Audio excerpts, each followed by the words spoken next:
لهم لأقعدن لهم صراطك المستقيم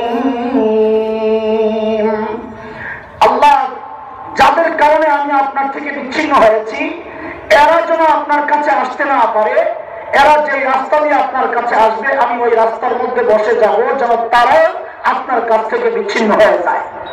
এটা ইবলিসের চূড়ান্ত টার্গেট। এই জন্য ইবলিস সব যুগের আবু জাহেলদের মাধ্যমে চেয়েছে মানুষকে কোরআন থেকে দূরে সরাইতে। আমি যেহেতু সময় খুব কম, সময়ের একজন আলেম হিসেবে আপনাদের চোখেও একটু আঙ্গুল দিয়ে দেখাতে চাই এই যুগে ইবলিস কোন কোন পদ্ধতিতে মানুষকে কোরআন থেকে দূরে সরাইতে চায়।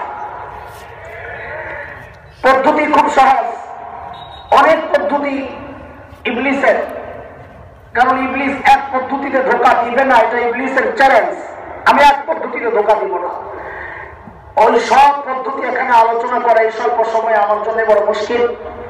আমার সামনে কিছু পদ্ধতি এখন এই সমাজে প্রচলিত চেষ্টা হচ্ছে, আমি ওই পদ্ধতিগুলো আপনাদের সামনে পেশ করে দেখাতে চাই এই যুগে ইবলিস কোন কোন পদ্ধতিতে মানুষকে কোরআন থেকে দূরে সরাইতে চায়।